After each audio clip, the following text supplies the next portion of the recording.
Emilia, kom lige herover.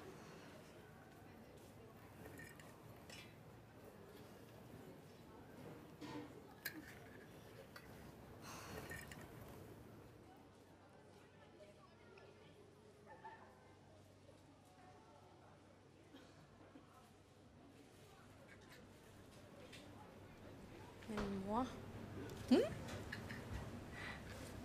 Jo da. De er også de er rigtig fine, mor. Men hvad med denne her? Jeg har fundet sådan en virkelig sej en. Den har sådan en mønster. Den har sådan noget militær.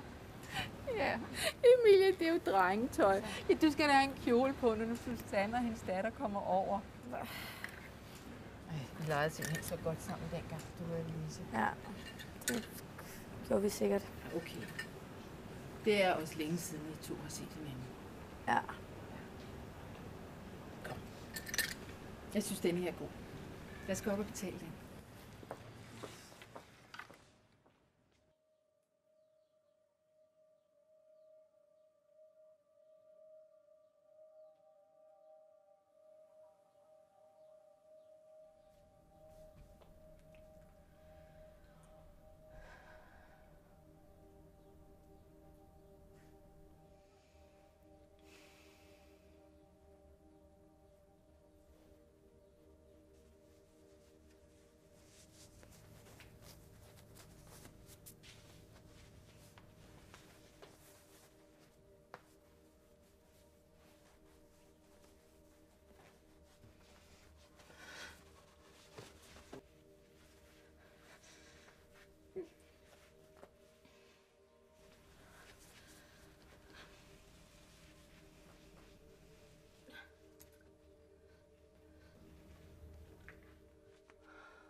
Hvad laver du?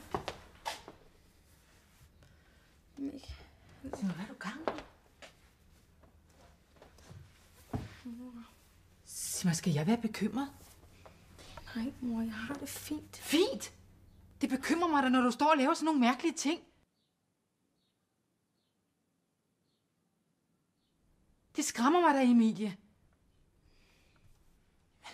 Hvad er der galt med dig?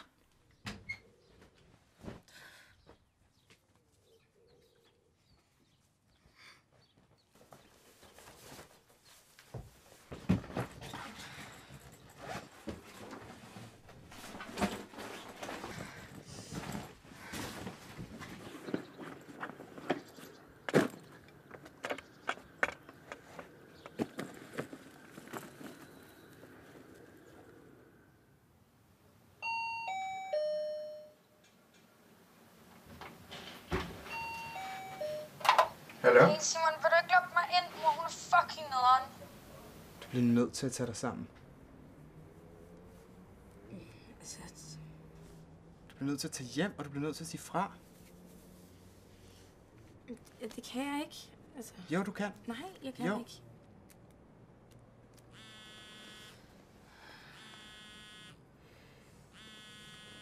Hej mor. Emilie? Nej. Ikke her. Vi ses senere. Hej.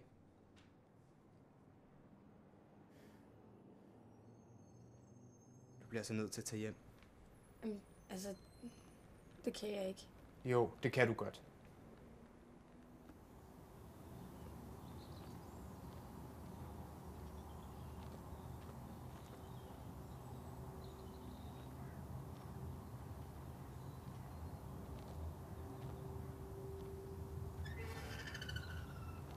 Sig mig, hvor i alverden har du været henne? Jeg har været Simon. Hos Simon? Ja. Nå. Skynd dig at komme ind. Gæsterne kommer om et kvarter. Jeg har lagt kjolen på sengen. Mor, det var fordi, at jeg tænkte på, om... Kunne jeg ikke få lov til Du skal ikke til at lave en scene nu, vel? Nej. Nej. Så.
Et ridestævne. Fantastisk.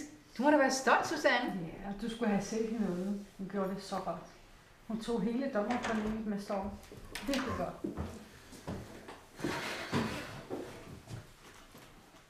Kommer du lige med ud i køkkenet? Nej.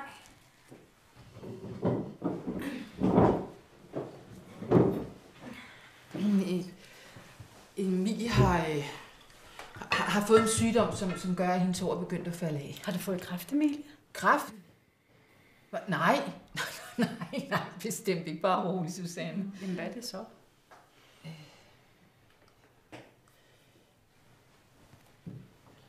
Ja, hvad er det hedder, skat? Transseksuel.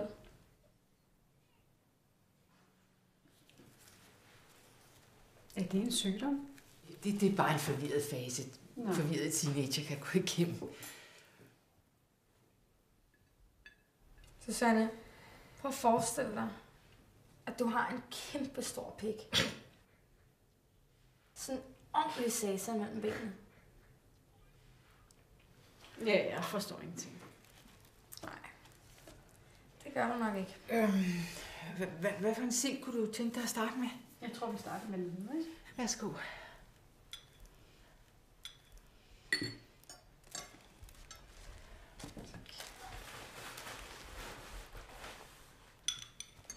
Skål. Glædelig påske.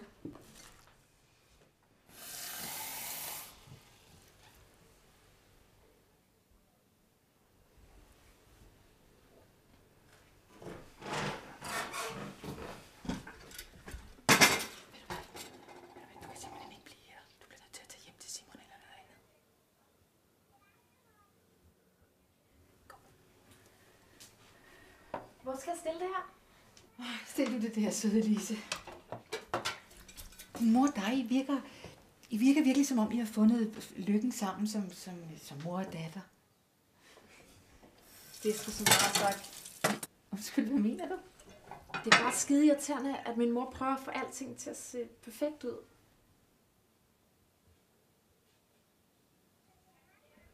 Måske vil hun bare gerne have, at alle har det godt.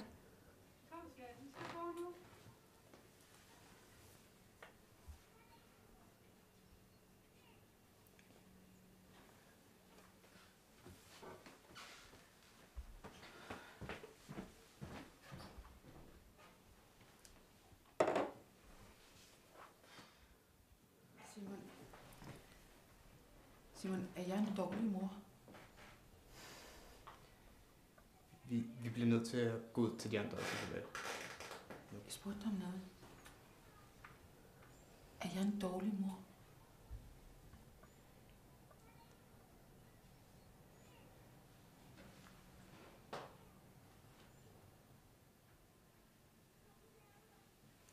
Ja.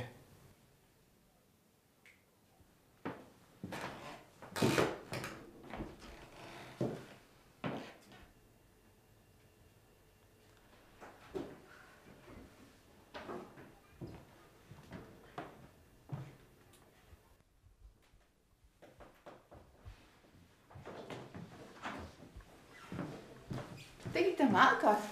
Jeg tænker på, hvor længe siden det er, vi har været sammen med alle sammen. Emilie, hvad siger du til, at vi tager ud og rejser lidt? Kunne det ikke være rart? Du har været så forvirret det sidste stykke tid. Kunne vi også få styr på alle de tanker, der foregår inde i dit hoved? Mor, hvad er det seriøst, du ikke forstår? Jeg er født i en forkerte krop. Det hjælper sgu da ikke noget med en eller anden lorteferie. Jeg forstår ikke det her, Emilie. Er det mig, du prøver på at straffe? Ved du hvad? Vi kan også bare droppe den ferie, vi kan. Men du har brug for hjælp. Du driver mig simpelthen til vandet. Jeg ved ikke, hvad jeg skal stille op med det her. Hvad snakker du om, mand? Jeg driver dig til vandet. Det skulle da mig, der er ved at blive fucking sindssyg. Alle de her julefrokost, eller hvad fanden det er. Det er sgu da ikke mig, for helvede. Det må jeg gerne ikke mere. Emilie, vi bliver nødt til at finde ud af det her sammen. Nå, du skal lade mig være, seriøst. Men jeg vil jo bare hjælpe dig, skat. Ja, men jeg er en dreng! Hvad fanden laver du, mand?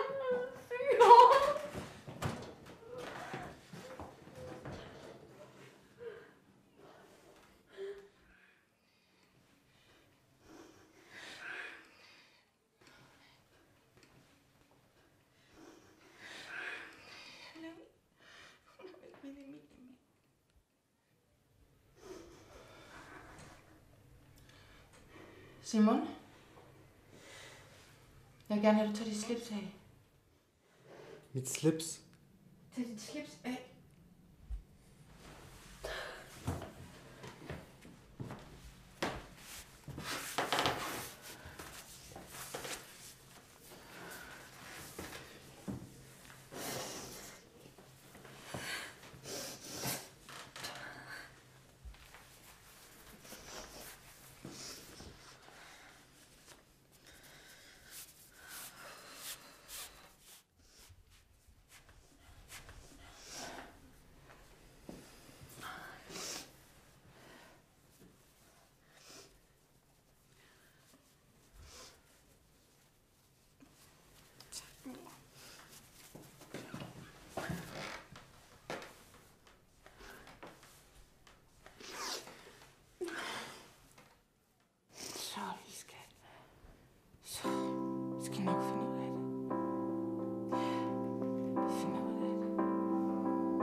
There's a lot of memories I would like to erase from my skull.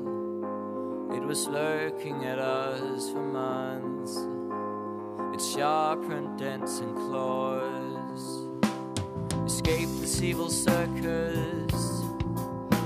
They can see you but they only stare. Shiny eyes in dark corners. They are hopeless and they know. Calling for us. Real innocent. It's adhesive wear.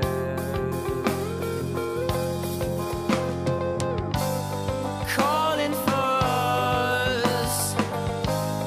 Real innocent. It's adhesive wear.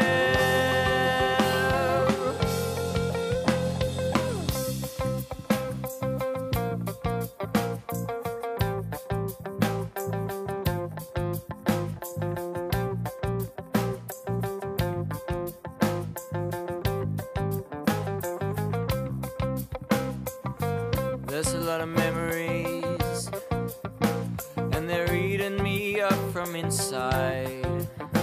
Do you mind if I gather my thoughts? They are scattered